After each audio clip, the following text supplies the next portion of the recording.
The international airport of O'Hare plunged into chaos. 5K9 service dogs abruptly snapped their leashes, broke formation, and bolted directly toward Gate B14. Their target was not a criminal, but a 9-year-old girl huddled by a worn-out piece of luggage. Passengers screamed. Security officers drew their weapons. Everyone feared the girl was carrying an explosive. But when the lead dog lunged, it did not bite, it began to weep.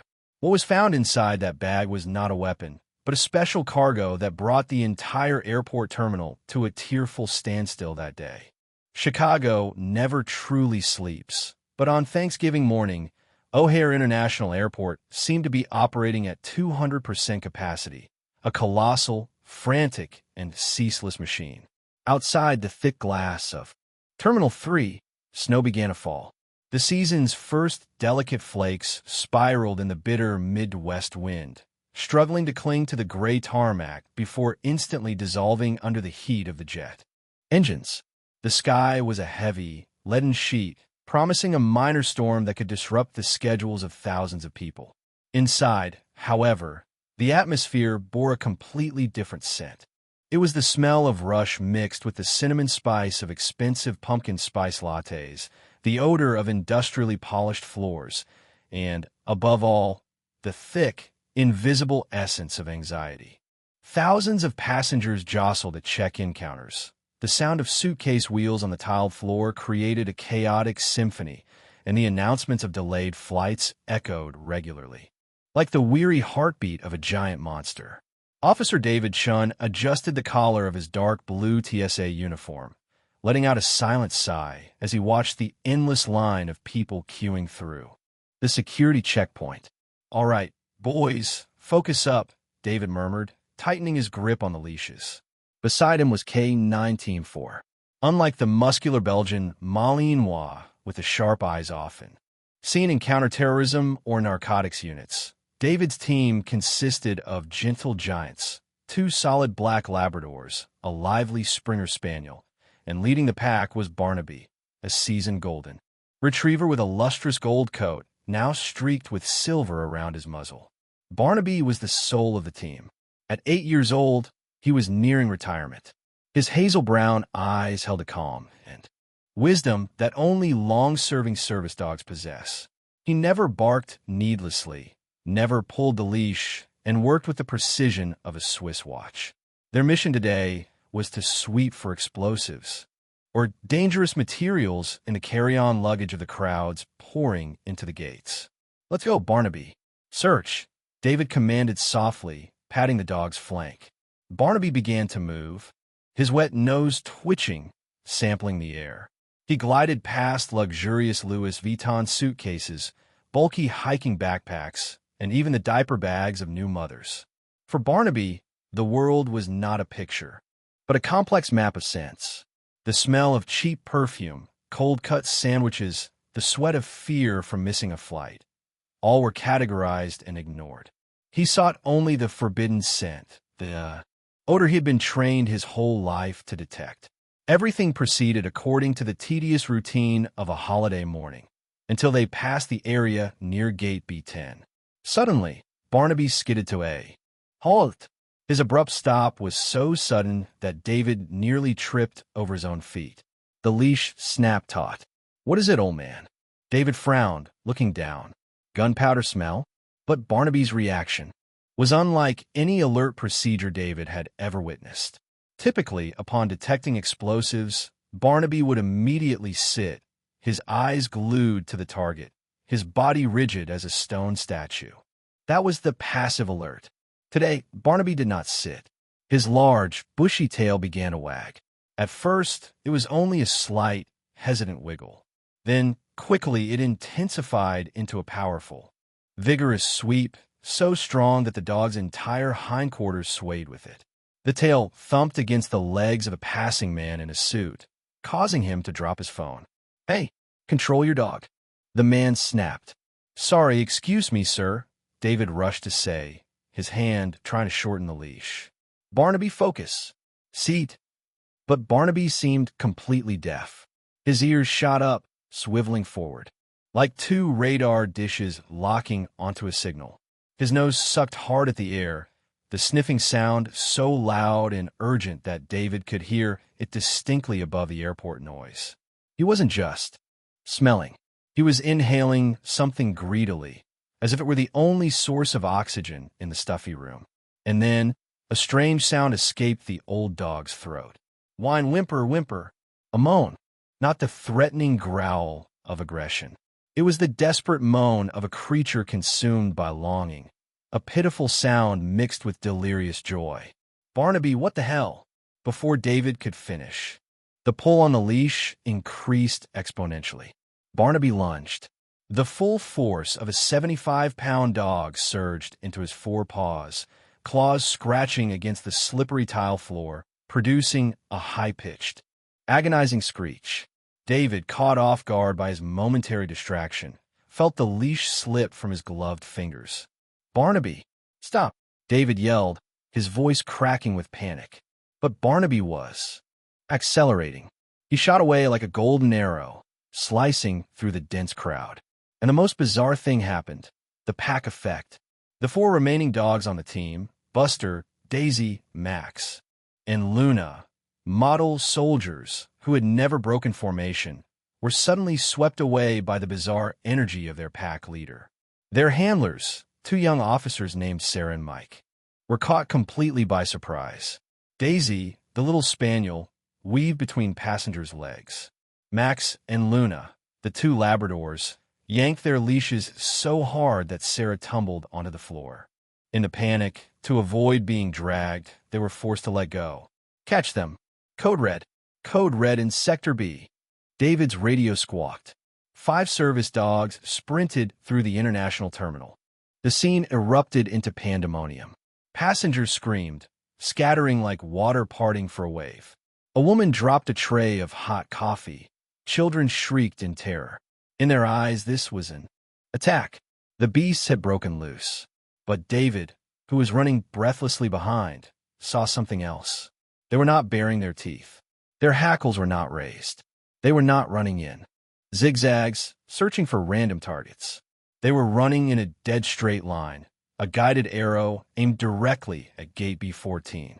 There, away from the noisy crowd, where the cold metal seating was, sparse, was a small figure. It was a girl, perhaps 9 or 10 years old. She looked utterly out of place amidst the luxury and modernity of O'Hare. She wore a baggy denim jacket, the kind of old 90s style, with a fake fleece lining that had faded to a dingy oatmeal color. The coat was too large for her skinny frame, the sleeves covering her fingers, making her look like she was swimming in adult clothing. On her head was a worn, maroon knit cap, revealing a few wisps of brittle blonde hair. She stood there, leaning against a steel pillar, clutching a moss-green duffel bag, the kind of old, Army-issue canvas bag, frayed at the corners and smeared with dried, caked mud. The athletic shoes on her feet were also stained with red earth, the distinctive mud of distant mountain regions, completely alien to Chicago's clean marble floors. When the noise and screaming erupted, the girl lifted her head. Her large, round, azure blue eyes widened with horror. 5 large dogs were barreling straight towards her. "No, run, little girl," a male passenger yelled, but no one dared to intervene against the speed of the dogs. The girl froze. Instinct urged her to flee, but her feet seemed nailed to the floor. She squeezed her eyes shut, curled up, her small shoulders trembling violently. Her arms tightened around the luggage bag across her chest, as if it were the only shield protecting her from the sharp teeth about to descend. "Please!"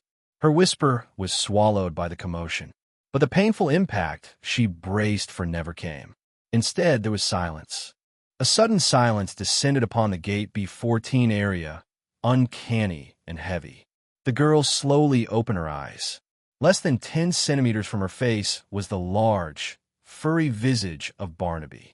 The golden retriever was not biting. He was weeping. The old dog's entire body was crouched on the floor in the lowest possible position, the posture of absolute submission.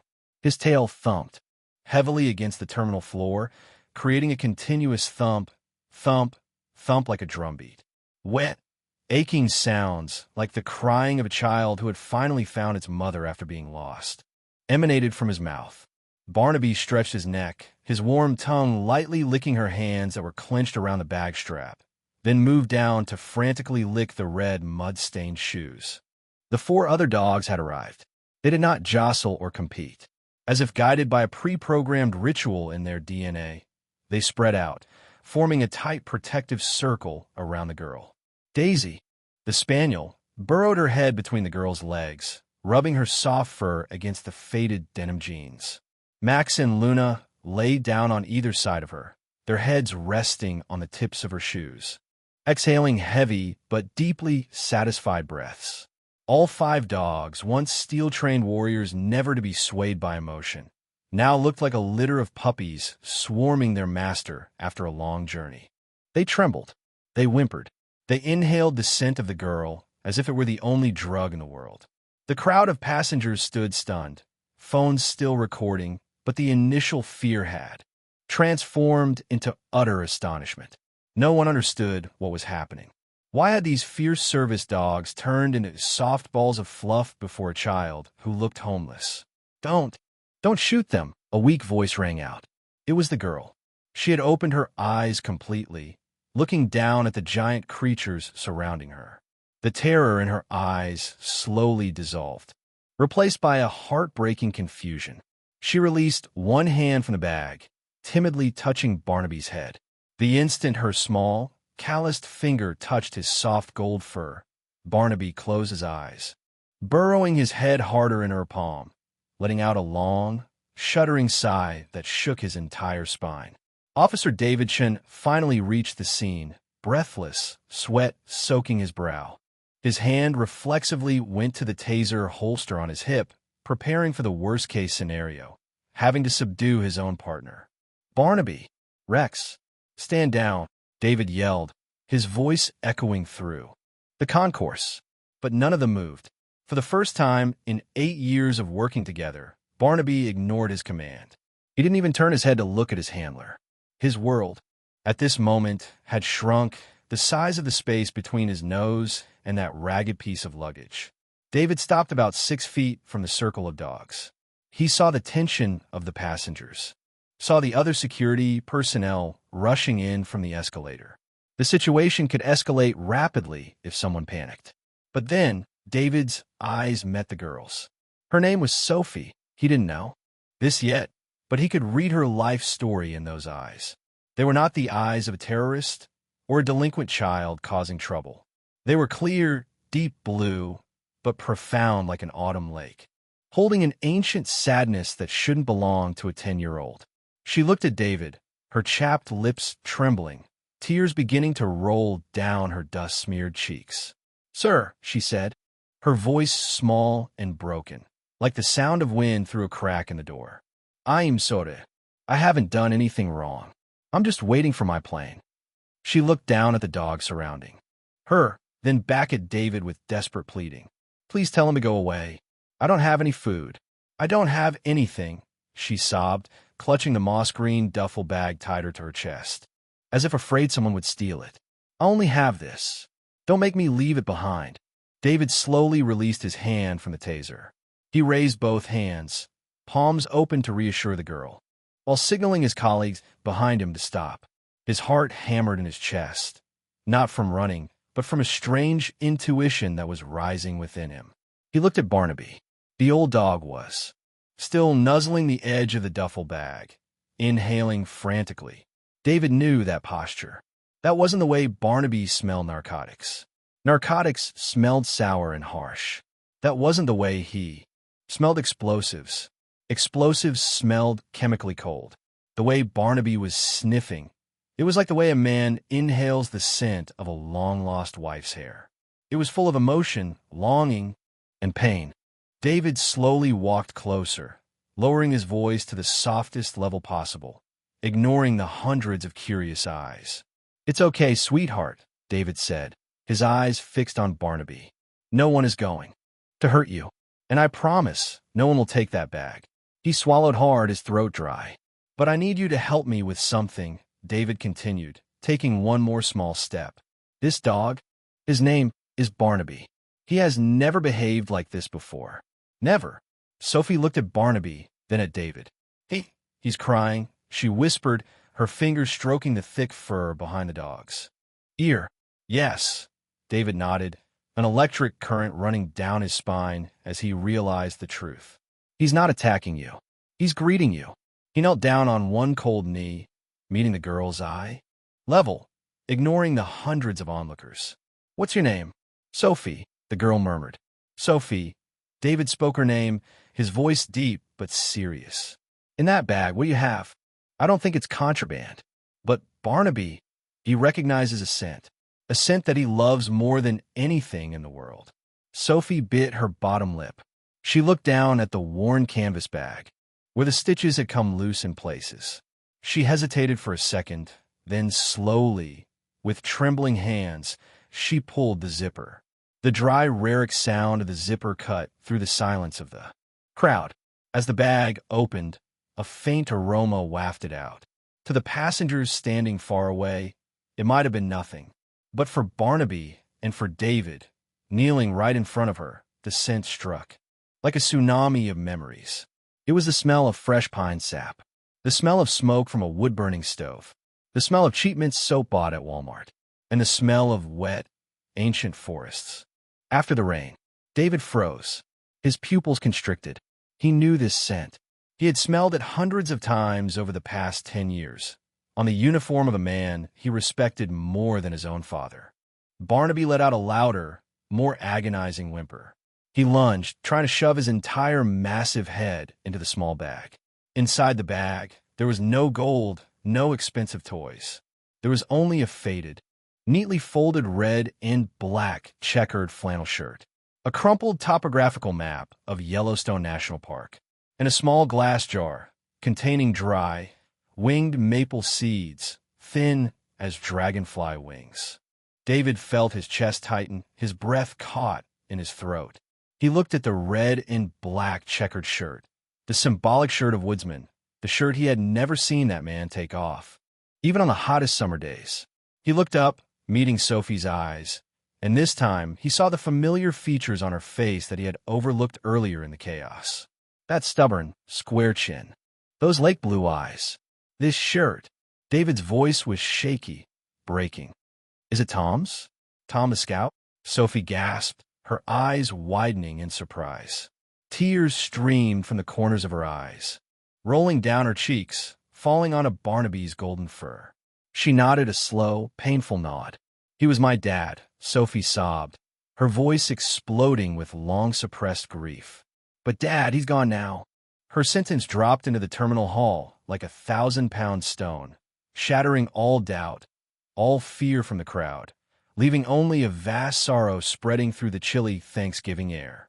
And at that very moment, Barnaby performed an action that broke the hearts of David and everyone who witnessed it into a million pieces. Scent is the most powerful language of memory, stronger than image or sound. When the zipper of the luggage bag opened completely, that rustic aroma didn't just diffuse into the air, it squeezed Officer David Chin's heart like an invisible hand. It was not the smell of the airport, of jet fuel or industrial coffee. It was the smell of the deep woods, the scent of first sap after a rain, the smoke clinging to the fibers from nights of mountaintop bonfires, and the salty sweat of relentless long hikes. It was the scent of Tom. The instant the red and black flannel shirt was revealed, Barnaby completely changed. The agonizing whimper disappeared. In its place was an intoxicating focus. The old dog lunged, burying his large nose deep into the rough wool fabric. He inhaled deeply, forcefully, the sniffing sound loud and greedy. Barnaby wasn't just smelling. He was trying to swallow the scent whole, as if it were the only oxygen keeping him alive. His tail thumped powerfully against the tiled floor, not with the rhythm of normal joy, but the rhythm of reunion. David felt his knees tremble as he remained kneeling on the floor. He reached out, his fingers lightly touching the edge of the shirt. The fabric was frayed at the cuffs. A few small scratches from forest thorns were still intact. Memories flooded his mind like a fast-forwarded film. He remembered 10 years ago in the Colorado Rocky Mountains. He was a clumsy rookie in the search and rescue SAR team, and Tom was a living legend. Tom, the scout, the man who could read footprints on hard rock and hear the shift in the wind. And always by Tom's side was Barnaby, then a muscular, energetic young dog. Together, they had saved dozens of lost people in blizzards, extracting injured children from deep canyons. David looked up into Sophie's tear-filled blue eyes. "You're Tom's daughter," David said, not as a question, but as a statement of deep respect. "Tom Miller." Sophie nodded, tears welling up again, rolling down her cheeks, flushed with cold. She wiped her face with the sleeve of her coat, trying to appear strong. "Everyone called him the Scout," she whispered, her voice trembling but proud. "But he was just my dad." David swallowed hard, trying to suppress the overwhelming emotion. "Your dad. Tom was my first teacher. He taught me how to tie my hiking boots so they wouldn't come undone, how to start a fire in a snowstorm. And," David looked down at the dog, burying its head in the shirt, "he taught Barnaby how to be a hero." He looked at the small glass jar and the old, crumpled map next to the shirt. "Where are you going with these, Sophie?" Sophie took a deep breath, her small shoulders shaking. She reached for the glass jar, her tiny fingers wrapping around it. Like a treasure. Inside, the dry, brown maple seeds lay dormant. "Dad promised. He promised this Thanksgiving he would take me to Yellowstone," Sophie said, her voice catching. "He said there's a hill overlooking the Lamar Valley, where he found a lost person last winter. He wanted to plant these seeds there. He said his soul belongs to the forests, and the maple trees will grow to shelter those who get lost later." She paused, hiccuping, but his heart hurt. He went to sleep and didn't wake up. "My mom just had a baby. She couldn't travel, so I had to go. I promised, Dad." A scout never breaks a promise. The child's naive yet resolute words caused the surrounding space to compress. Nearby passengers, who had been irritated by the delay moments before, now silently covered their mouths, their eyes red. A few men turned away, discreetly wiping away tears. David felt a stinging sensation in his nose. He understood why Sophie was here alone. He understood the weight of that old backpack. It didn't contain clothes or toys. It contained a father's legacy and a daughter's promise. But Barnaby did not understand death. For a dog, the concept of loss does not exist in the way humans understand it. For them, there is only presence or absence, only found or searching. And right now, Barnaby had drawn his own conclusion. The old dog suddenly stopped sniffing. He pulled his nose out of the flannel shirt. His body was no longer crouched in submission or sadness. He sat bolt upright. His back was perfectly straight, his chest puffed out proudly. His two ears stood erect, pointing straight at Sophie. His brown eyes were bright, twinkling with utter delight, devoid of any lingering melancholy. His tail began to wag fiercely, regularly, like a metronome. "Thump, thump, thump." "Barnaby," David whispered, a chilling premonition making his skin crawl. Barnaby opened his mouth, and the sound that escaped was not a whimper. Woof, woof, woof. 3 barks. Sharp, resounding, decisive. He paused for 2 seconds, then repeated. Woof, woof, woof. The sound echoed through the glass and steel concourse, drowning out the flight announcements. The crowd jumped back in alarm. Some, in fear, thought the dog was about to attack. But David was paralyzed. He slumped onto the floor, his hands hanging limp, staring at his 4-legged friend. He knew this bark. Anyone who had ever worked in mountain rescue knew this bark. It was the most sacred sound, the one every rescue team craved to hear after hours, days of desperate searching in the deep woods. It was the found alert. In Tom's training language, Barnaby was forbidden from barking needlessly. He was only allowed to bark 3 times continuously in one specific case, when he found the target, when he found the person alive. "Oh my God!" David choked out, his voice hoarse. Passengers around them began to murmur nervously. What's wrong with the dog? Is it a bomb threat? Is there danger? David scrambled to his feet, turning to face the bewildered crowd. He raised both hands, not to calm security fears, but to protect the sanctity of this moment. Everyone, please remain calm, David said loudly, his voice choked with emotion, yet loud enough for everyone to hear. He's not alerting to danger. He hasn't found a bomb. He pointed at Barnaby, who was sitting formally in front of Sophie, his eyes fixed on her, waiting for a reward. This is a rescue dog, David explained, tears now freely streaming down his cheeks, which he didn't bother to wipe. He was trained to find missing people in the wilderness. When he barks 3 times like this, it means he is reporting, "I've found him. He is here. He is safe." The entire concourse fell silent. David turned back to Sophie, then to Barnaby. "He smells your dad on that shirt, Sophie," David choked out to the girl. "He smells your dad. On your hands, on your hair. In his simple little head, your dad isn't gone. Your dad is right here. He's reporting to you that his mission is complete. He has found your father home." Sophie was stunned. She looked down at the old dog. Barnaby tilted his head, his tongue lolling out, his expression joyful, awaiting a head scratch, awaiting a good boy, as her father used to give. He didn't know her father had fallen to the cold ground. He only knew that the scent of the person he loved most enveloped this space, rich and alive. He believed he had successfully brought his guide back from oblivion. Sophie's heart burst.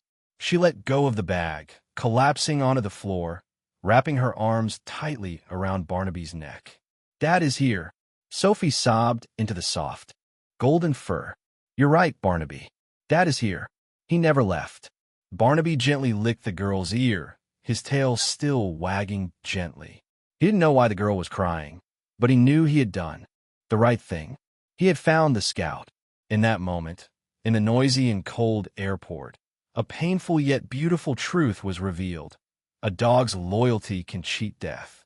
For Barnaby, Tom was never truly dead because his love and scent lived on in the heart of this little daughter. David quickly wiped the tears from his eyes. He knew he couldn't wake Barnaby from this beautiful and cruel dream. He couldn't tell his 4-legged friend that the scent was only a memory. Instead, he decided to let Barnaby complete his final mission. David flicked on his radio, his voice grave and solemn. "Central, this is not an alert. Request assistance in clearing a path for an escort of honor to Gate B14. The K9 team immediately split into 2, forming a straight aisle. David nodded to Barnaby. Understanding, the old dog gently advanced, taking the handle of Sophie's luggage in his jaws, an old habit Tom had taught him at the end of every shift. Head held high, chest forward, Barnaby proudly led his little mistress. The atmosphere in the terminal shifted uncannily. The news had spread like wildfire. The noisy, rushing passengers suddenly fell silent. As the procession passed, people automatically stood up. Men took off their hats. Women placed their hands over their hearts. No one spoke a word, only the steady click-clack of dog claws on the cold marble floor, echoing like the drums of a sacred ritual. At the jetway door, Sophie knelt down one last time. She wrapped her arms tightly around Barnaby's neck, burying her face in the fur saturated with memories. "Thank you for finding Dad," Sophie whispered, her tears wetting the dog's ear. "You did well. Dad'll be so proud." Barnaby didn't understand the meaning of goodbye. He only knew his little mistress was praising him. He gently licked the salty tears on Sophie's cheek, his tail still wagging softly, utterly content. He believed he had brought Tom and his daughter to safety. The plane door closed. The engine roared, tearing through the gray Chicago sky. By the large terminal window, David stood straight, his hand resting lightly on Barnaby's head. The old dog sat, motionless, ears pricked, his brown eyes following the plane as it grew smaller and disappeared into the heavy snow clouds. He didn't bark, nor was he sad. His tail tapped softly against the floor. One final time, that plane carried a brave little girl and maple seeds to a new land, where life would sprout again from the cold earth. And here, Barnaby still sat, guarding the invisible scent of his beloved. In that moment, David understood an eternal truth. Death cannot separate souls bound by love. As long as someone remembers us, we are never truly gone.